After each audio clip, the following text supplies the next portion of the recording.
It was one of the most shocking and brutal crimes to happen in Utah's history, the HiFi murders of Ogden, Utah. The year was 1974. It was a quiet night that turned into a nightmare as one of the most horrific murder cases unfolded in this middle Americana community. Two armed men, backed up by a third who waited in a getaway van, entered the HiFi shop and committed a series of violent acts that led an indelible scar upon the community. Now, 50 years later, this case still is sending chills down the spines of those who investigated it and who remember it.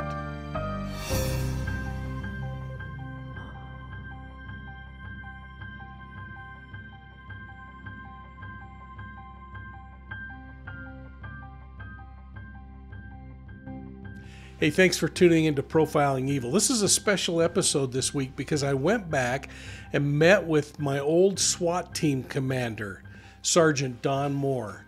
You know, we'd both been invited to speak at a statewide crime conference, and his topic was on a murder case that he worked alongside a host of other investigators many, many years ago. Now, as we get started, please take a moment, hit that like and subscribe button, and ring the bell and make sure you're getting all of our notifications on videos just like this one. And please, like us and share us with your friends. Now let's dig into this thing. Sergeant Moore and I started our discussion by exploring the basement of a 100-year-old building that actually sits across the street from the HiFi shop's original location. Now, the HiFi shop has been torn down, but this video will show you what the inside of that building looked like because it's the same era building. I hope the video gives you a little insight into this horrible triple murder case, a mystery that impacted so many lives. And as we unravel the mystery, we're going to look at it through the eyes of one of the investigators who witnessed it all, now some 50 years ago.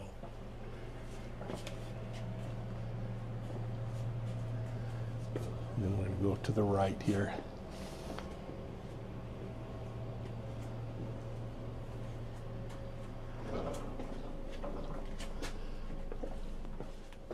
Wow. Brings back a lot of memories. The width of this particular room is very close to what it was down there. And I don't recall exactly, but I know it wasn't a finished basement in any sense of the word. The walls could have been exactly like this. It was a storage area down there where they kept equipment, and I think they did some repair work down there. The floor was unfinished. They did have a rug laying on the floor, but this is very much the same. Just an unfinished portion of the building. Back in those days, all the money was spent up in the showroom up above us. Yeah. I don't recall any connections to the left or right that would have gone into other basements. And so I spent a lot of time in the basement of that building. And so I'm very familiar with the structure of the way they built the buildings along Washington Boulevard at that time. And they did have passageways going from one basement to another into several different businesses along there. And some of them at the very far end, towards the sidewalk and towards the street, had an opening that they could open up on the sidewalks outside so they could bring materials down into their basements. So let's go back to the day of the murders, and the first officers to respond were undoubtedly patrol officers. How quickly beyond that point were the detectives notified, and what were your thoughts as you were walking in that first time, knowing what kind of call you had? I can tell you exactly where we were when we were notified. We were having dinner at a place called Fred's Burger Chalet up on Harrison Boulevard. I remember that. And the attack squad had got together, because we usually ate together, and we were there having dinner when our leader at the time, A.K. Greenwood, got the call from the dispatcher that we needed to respond down to the HiFi shop. And it was probably, I'm guessing, about 45 minutes to an hour after the discovery.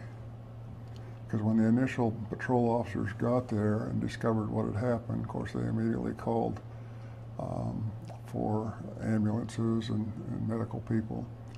And the supervisors went down there to see what had happened and sealed off the team, and immediately the request went out for the task squad to respond. So we went down there, arrived there, like I said, about an hour, maybe an hour and 10 minutes after the initial discovery, and took over the scene. So I think it'd be really interesting at this point for people to understand what the task squad was, and why that team was put together and what that team did over the years. The tactical squad was organized at the very first part of 1974, and it comprised of 7 officers, 1 sergeant, and then 3 two-man teams. So the 7 of us all worked together. We worked the same hours, the same days, and specifically nights and weekends, high crime rate hours. And our job was to support both uniform and detective divisions in any way that they needed help. We responded to any in-progress calls. We responded to most all felony calls. And we had specialized equipment.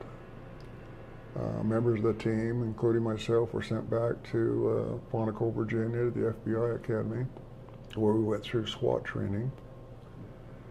And then when we came back and started organizing, getting everything put together, getting all of our equipment organized, when the HiFi murders occurred on April 22nd of 1974, was actually our very first major team call that we were sent on.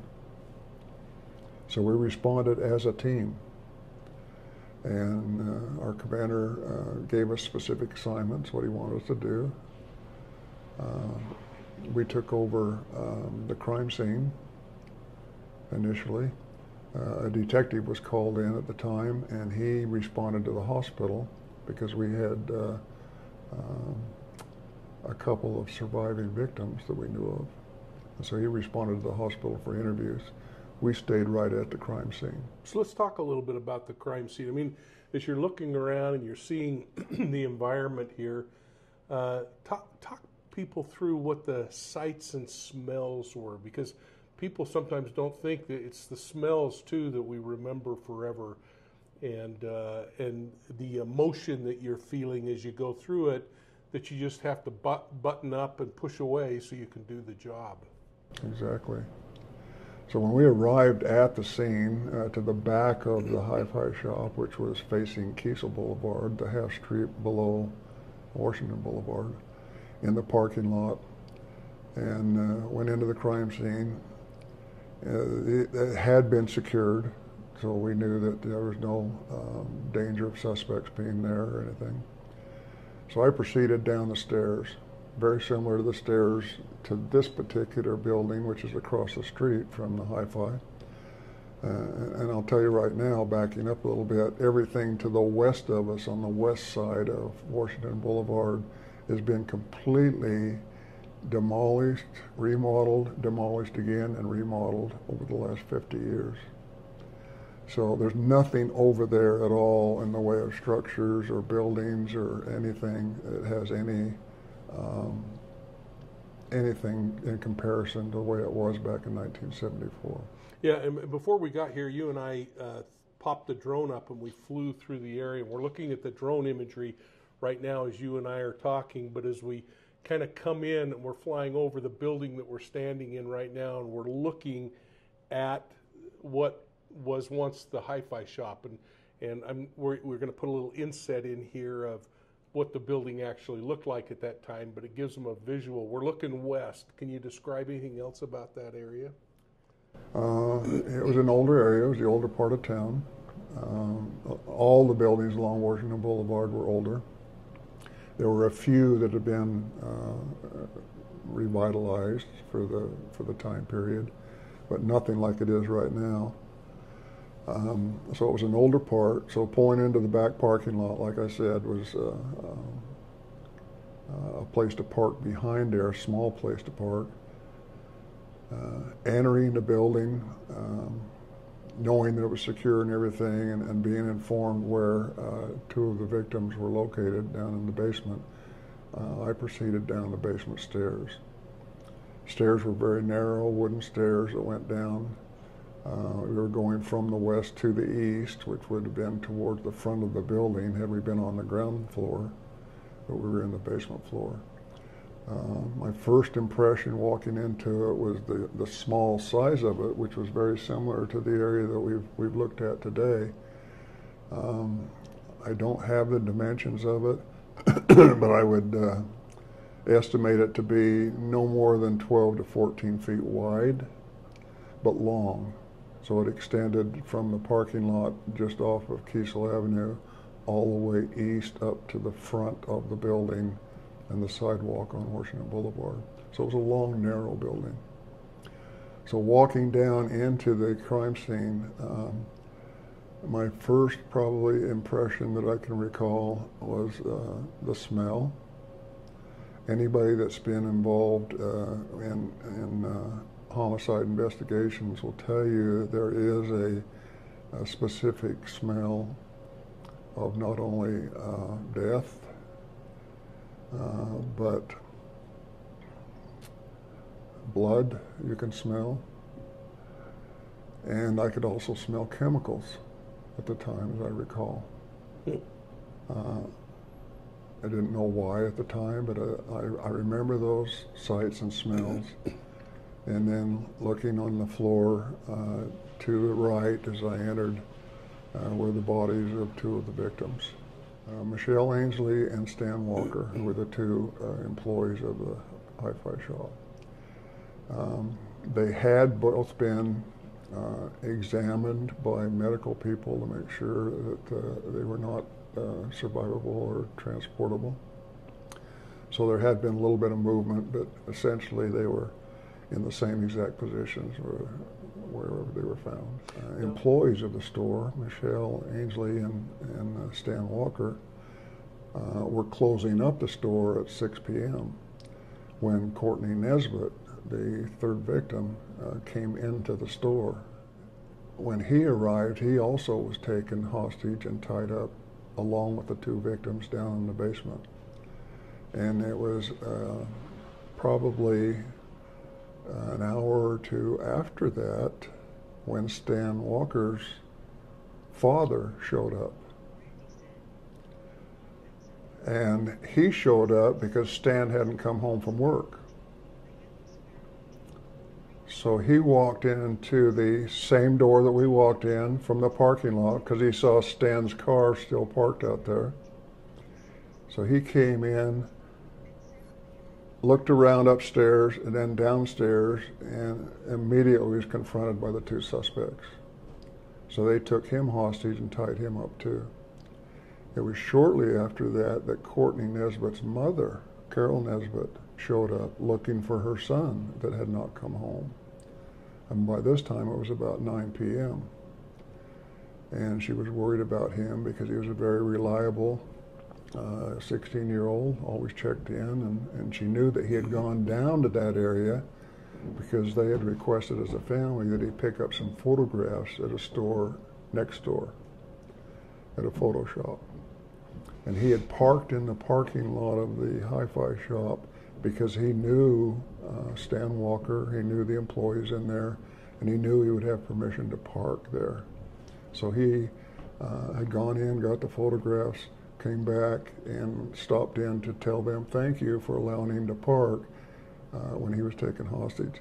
So his mother became worried after he did not show up because, it's like I said, he was reliable and called and so forth when he wasn't going to be on time. So his mother came down to check on him and was immediately taken hostage too. So now we have 5 victims in the basement in this small room all together.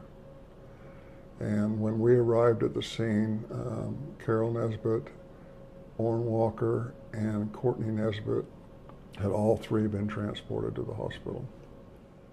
Orrin Walker, the father, had been transported to the hospital, and he was interviewed at the hospital and could give information at that time, despite all of his injuries.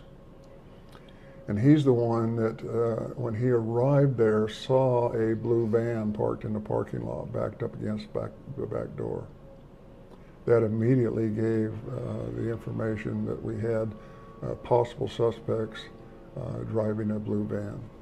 He also gave us the identification that both the suspects that he saw in the basement were black.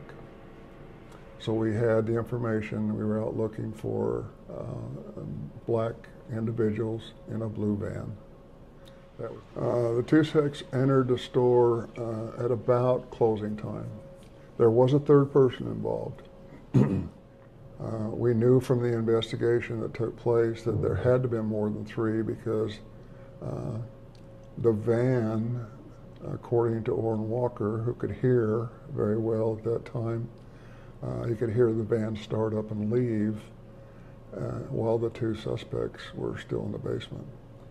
And so we knew that there had been at least one other person that had helped to transport the stolen property. There was over $15,000 or $16,000 worth of property was taken, which in 1974 is the equivalent of $60,000 or $70,000 or $80,000 worth of equipment now, or one trip.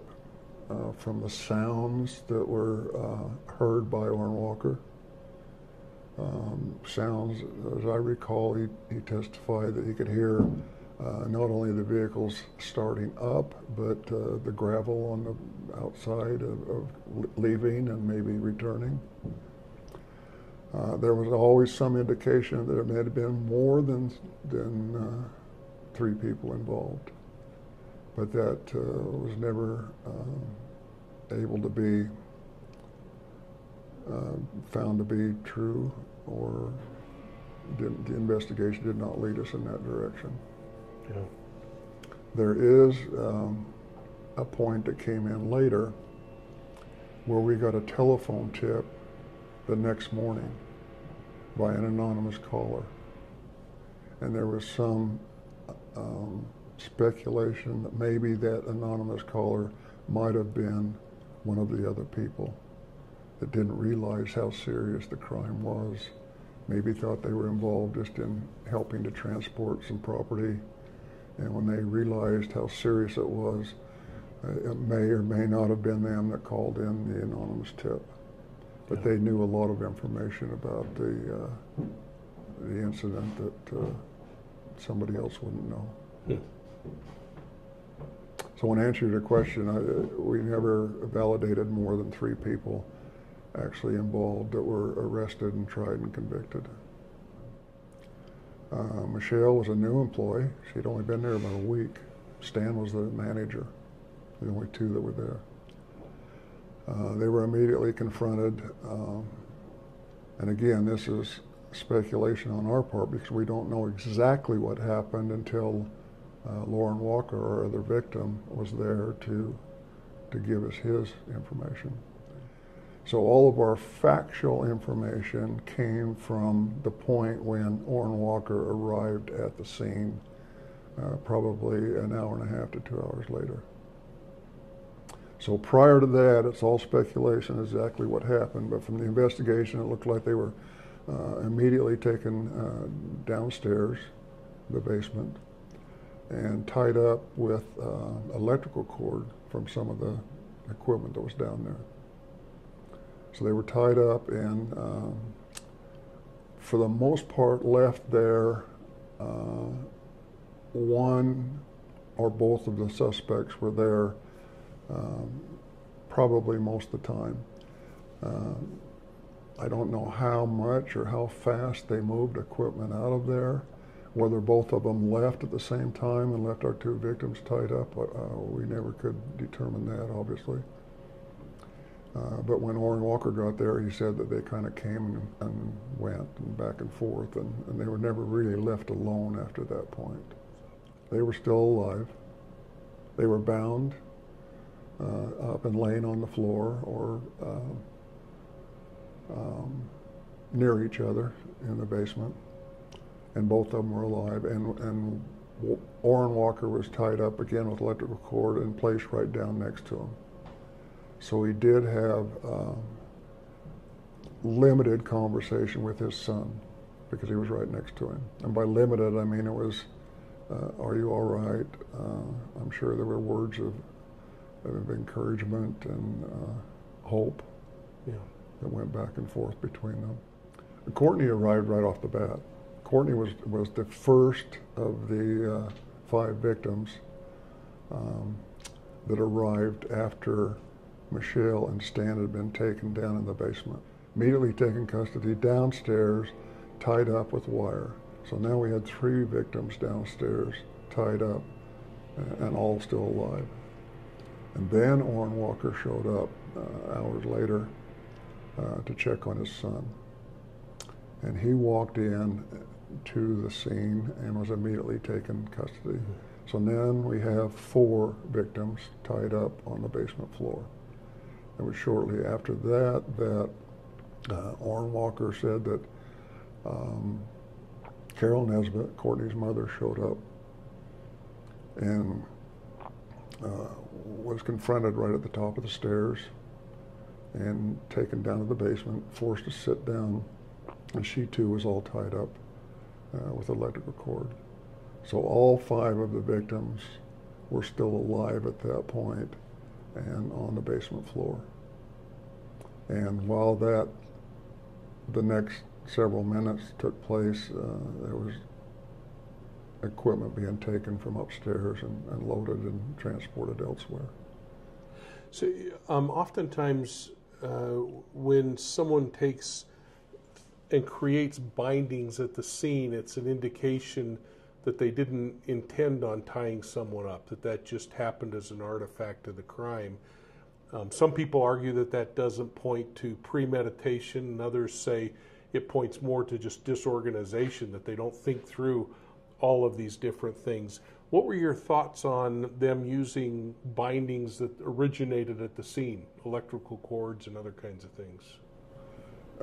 I agree with you. I initially thought that they used what they found.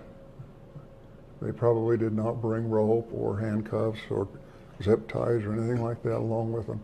So they used what was opportunistic for them to use, which was obviously electrical cord with all the equipment that was down there. So they used that. So that was an impression that I had, that maybe they hadn't gone in there planning that. That all changed after the investigation proceeded. Yeah. But from the initial point of view, it looked like that they used what they could down there to tie them up with.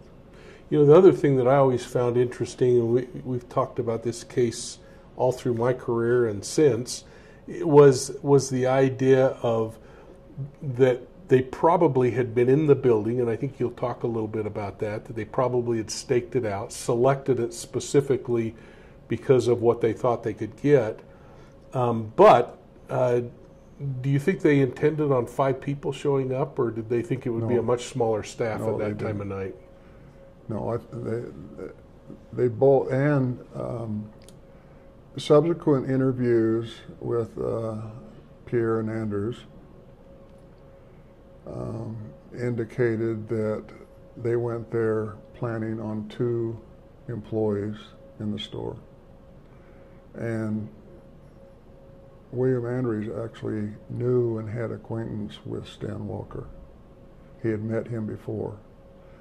To what extent, he wouldn't expound on it, but he said that he knew Stan and liked Stan. Either gone in there shopping or maybe had even purchased some equipment from him. So they knew the layout of the store. They knew that at least the manager, Stan Walker, was going to be there. Whether they knew that Michelle Ainsley was going to be there because she'd only been there a week, I don't know. Yeah. But they went in there, and there was later indications that they were not about to leave any witnesses alive. So theoretically, if they had staked this out and thought Stan Walker was the only guy in the store, would Stan Walker have been murdered by them, do you think, to avoid them being detected? From the investigation later and from the interviews that were conducted, there were statements made that they intended on not leaving anybody alive. Yeah.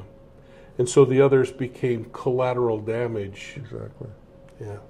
So let's go on with the story of what happened in that crime scene, and obviously we'll avoid the graphic nature of things other than to acknowledge that certain people were assaulted or murdered or. At some point, when they had determined that they probably had all the equipment they wanted, Pierre decided to eliminate his witnesses.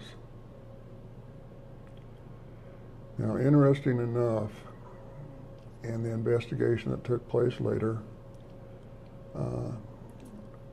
there was a movie that was made in 1973. It came out in the fall of '73, a few months prior to this, 6, 7, 8 months, called Magnum Force.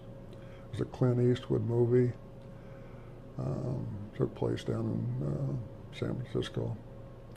And there is a scene in that movie where there's an argument in the back seat of a car between a prostitute and her pimp.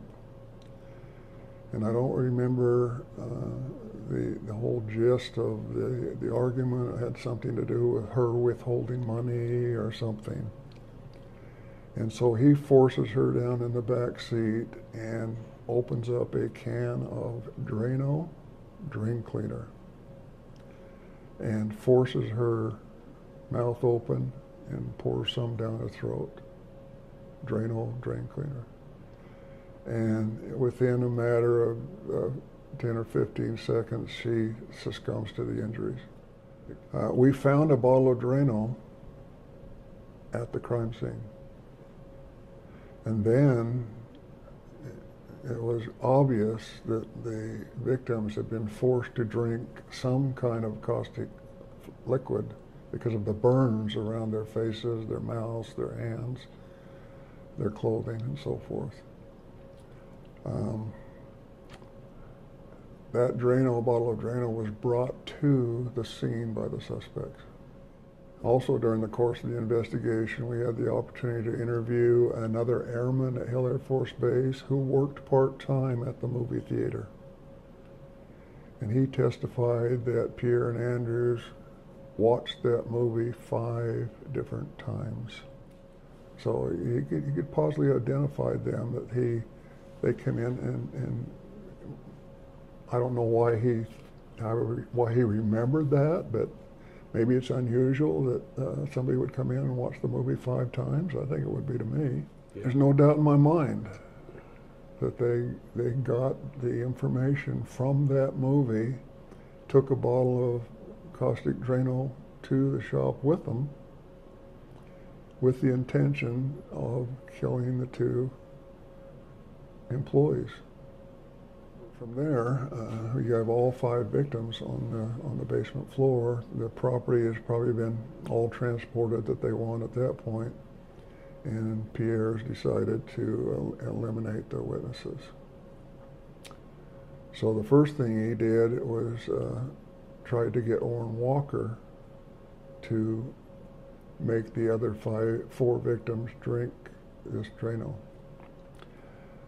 It was not told what it was. Whatever the bottle was poured into a green cup.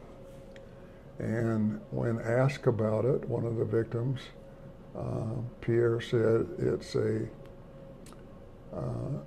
sort of German drug that will make you go to sleep and forget what's happening. The first one that was given that was Carol Nesbitt. So she was forced to drink it and immediately coughed and spit and vomited and so forth, and gagged and everything. And then in succession, Courtney was given that and was Stan Walker, and Michelle, but apparently Michelle was not given enough of it that it caused severe injuries at that time. But the other three, Carol, Courtney, and Stan, had large quantities poured down their throats. Then to Orrin Walker, and Orrin Walker could see what was happening to the other victims. And so when he was forced to drink it, he kept it in his mouth, and when they weren't licking, he tipped his head to the side and let it dribble out of his mouth instead of swallowing it. He had subsequent burns all down the side of his face and his clothing just from where it dripped out there. So that, he was not forced to do that. I mean, he was forced to drink it, but he didn't swallow it.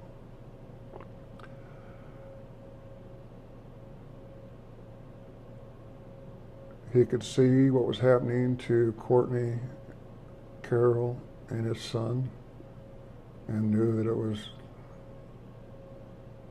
not good.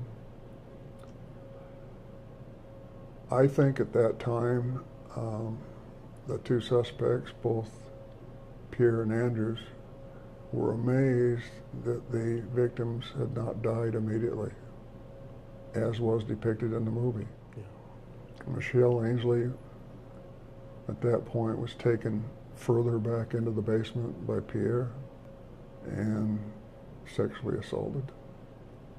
She was brought back to where the other victims were, laid on the floor. And then Pierre, realizing that the victims had not died from the caustic fluid, took out a gun that they had brought with them. They had two guns, each had a gun.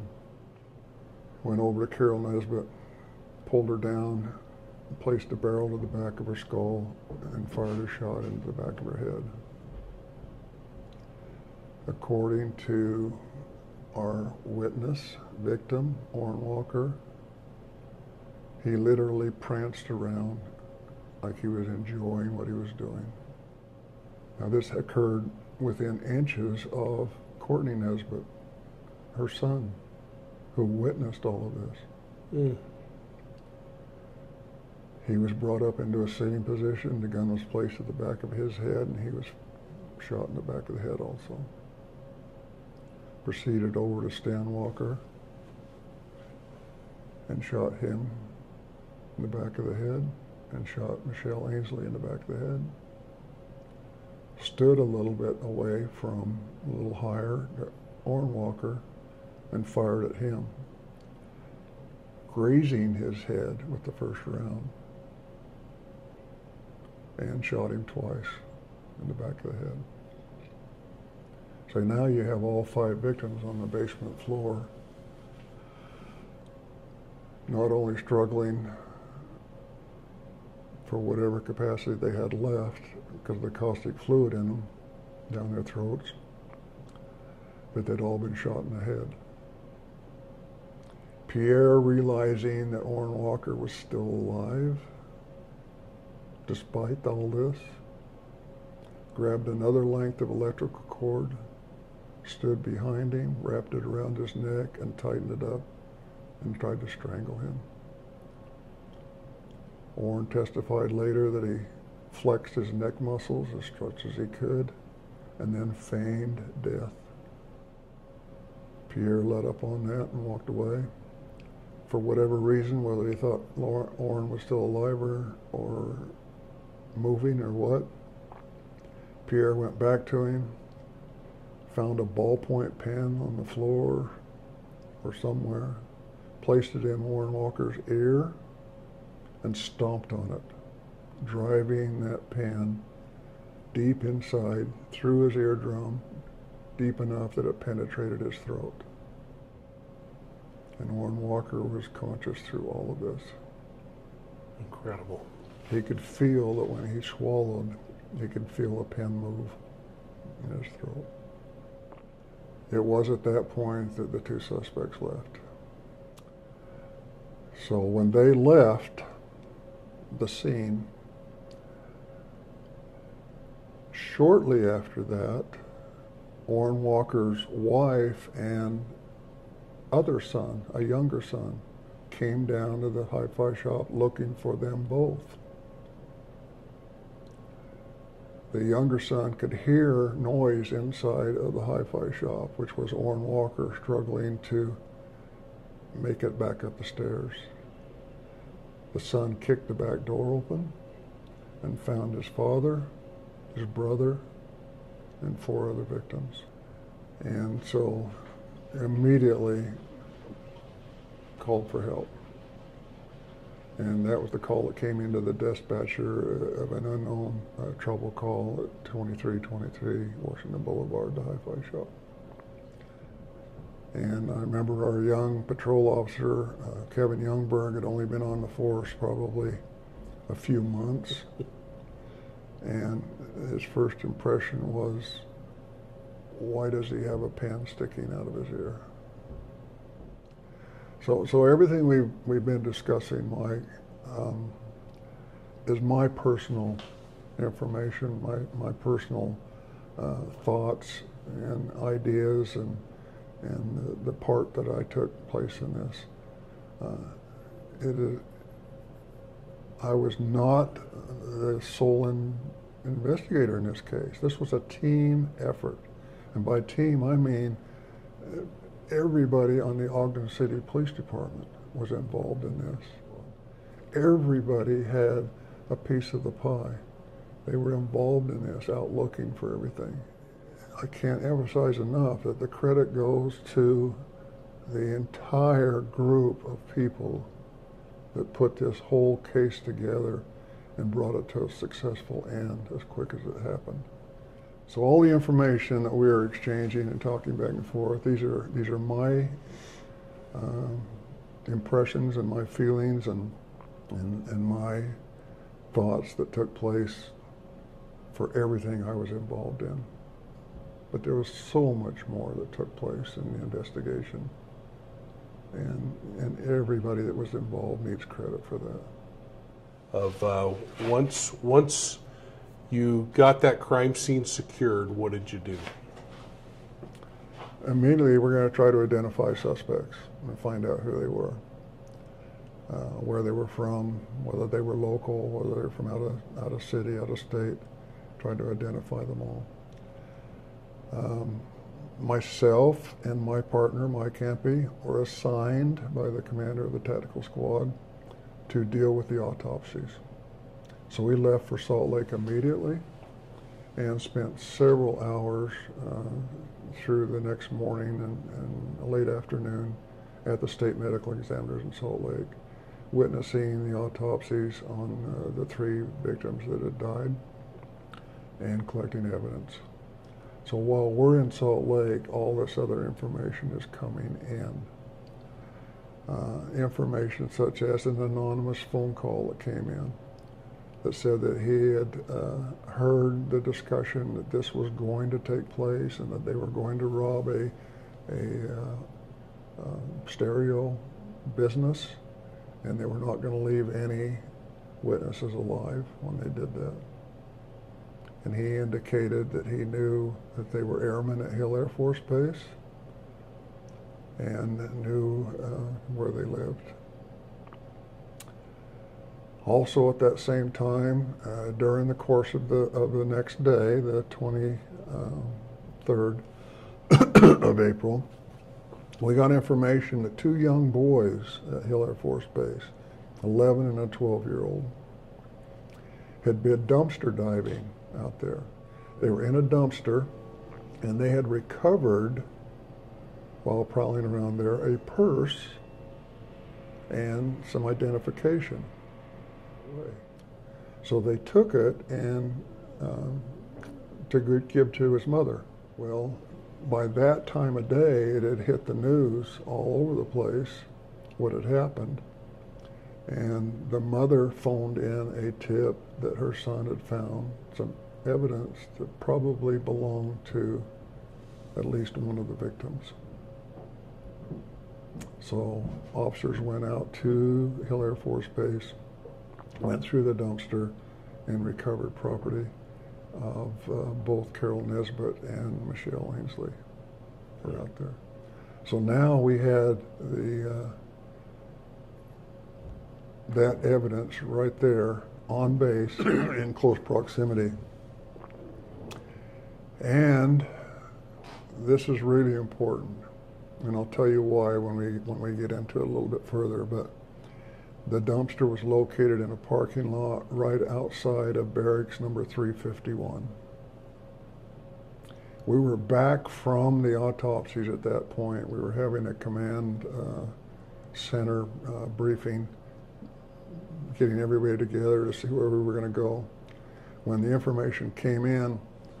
And the minute I heard barracks 351, it was like getting struck by a bolt of lightning.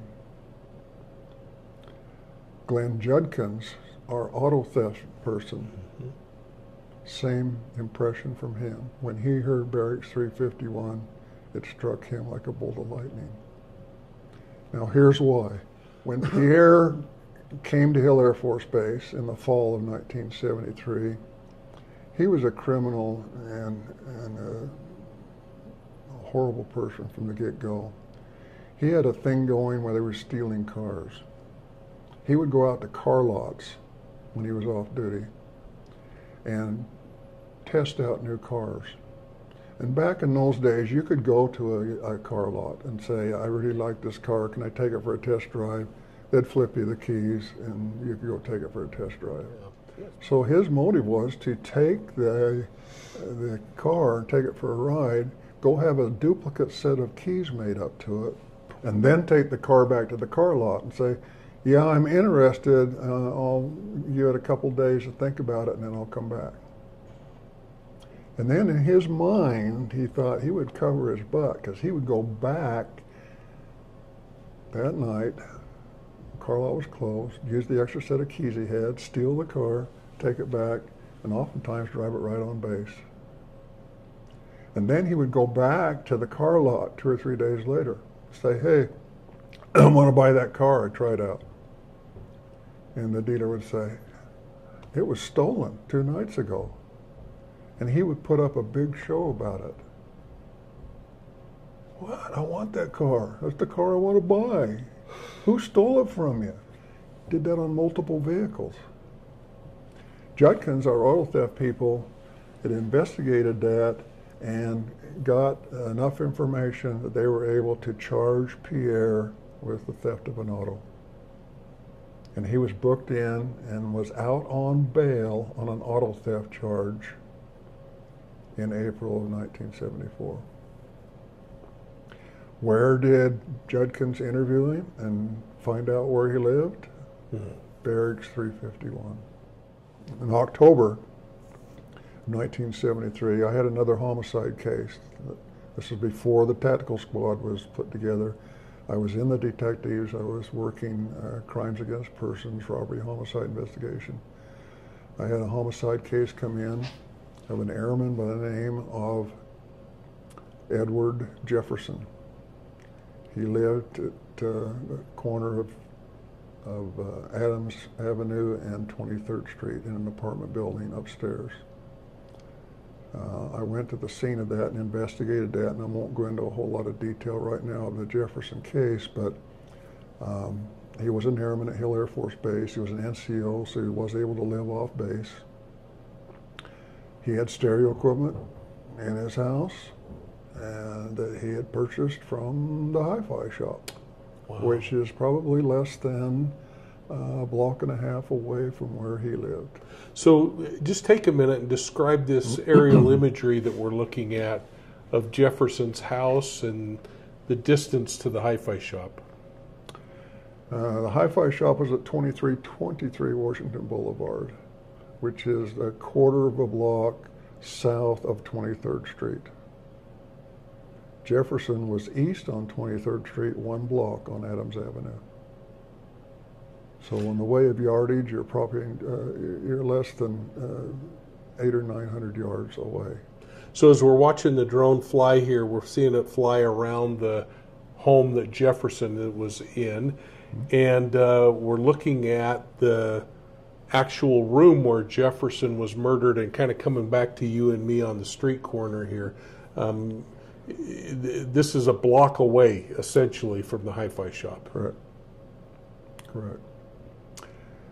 So Jefferson was in the habit of entertaining people in his apartment, come in listening to music and drink and whatever.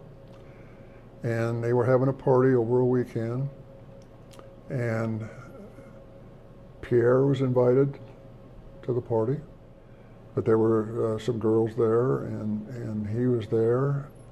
And during the course of the party, when it came time for the airmen that were not living there to go back on base, Pierre wanted to ride, and they couldn't find the keys to Jefferson's Pontiac.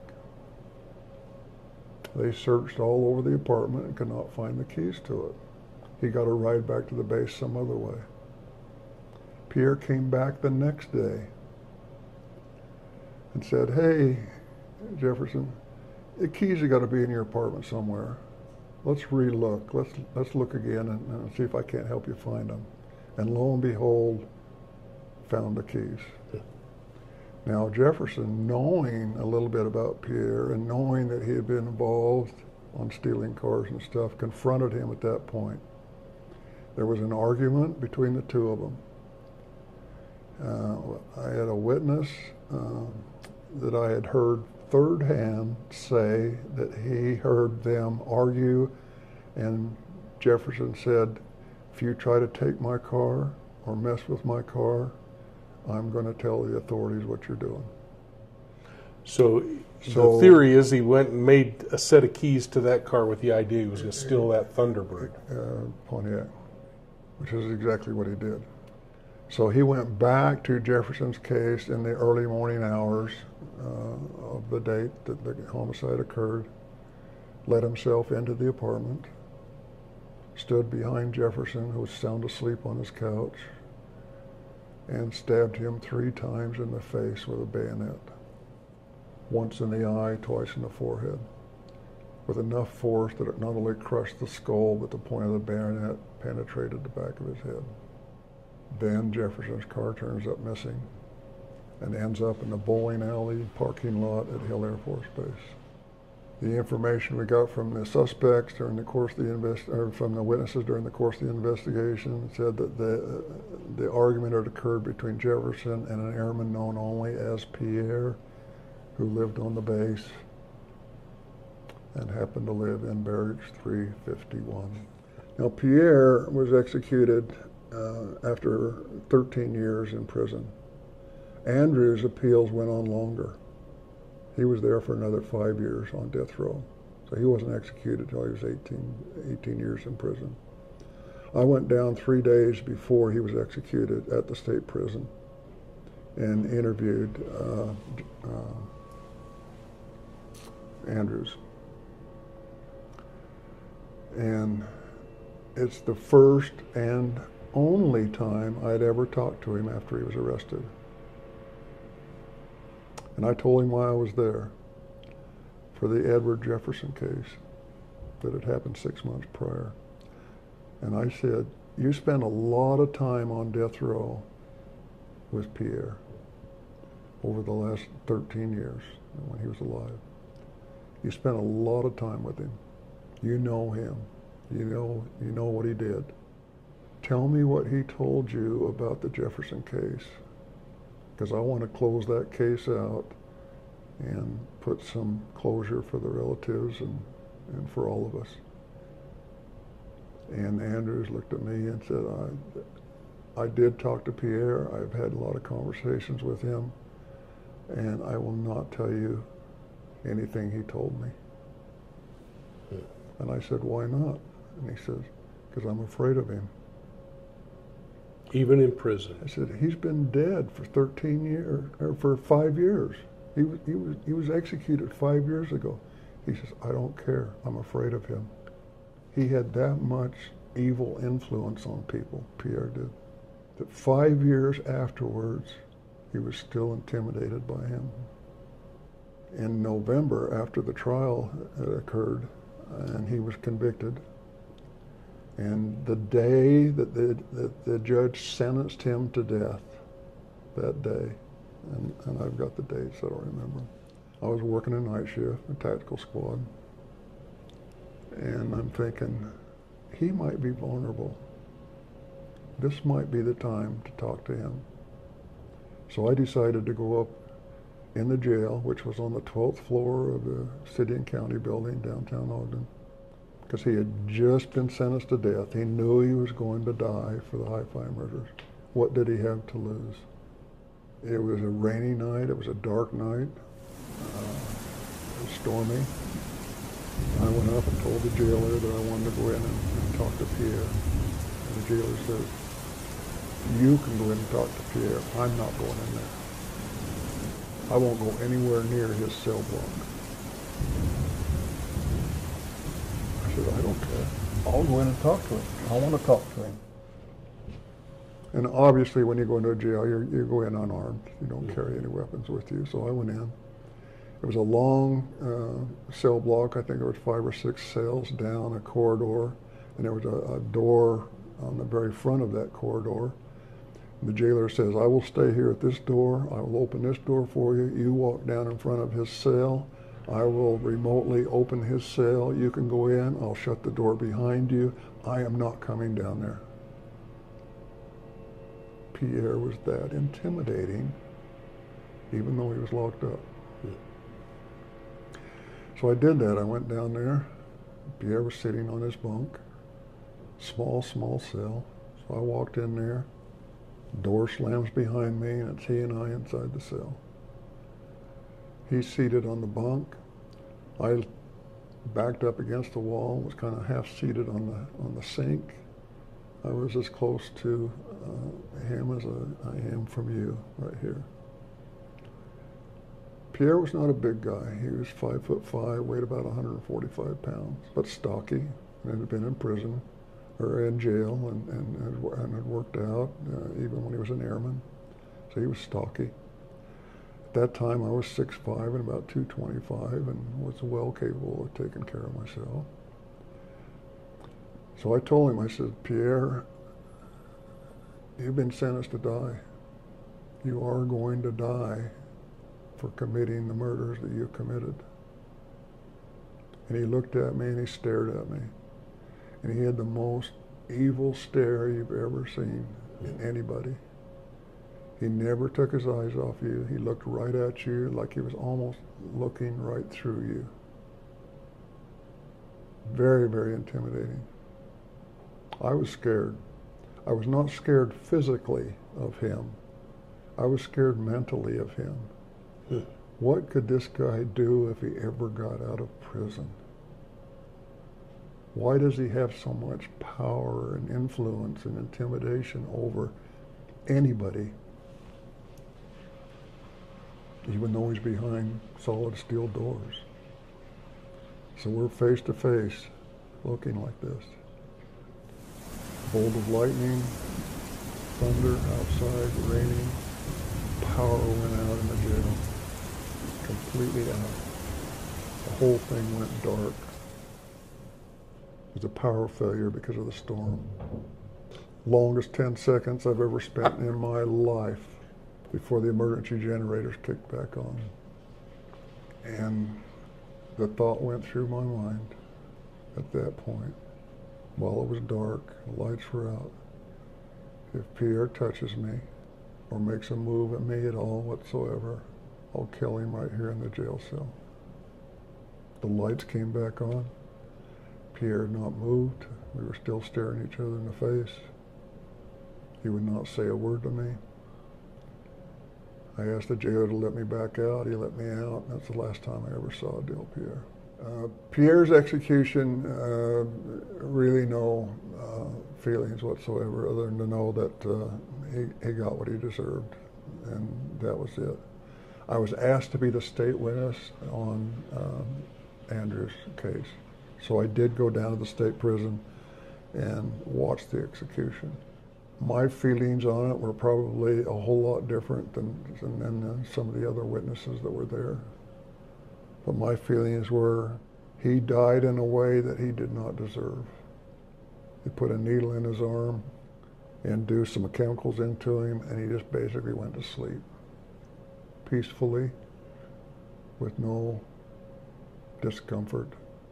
Knowing what he did to the victims in the HiFi case, the torture, the agony, the worst hours and minutes of their lives that he took part in, he deserved to die in maybe a little bit harsher way.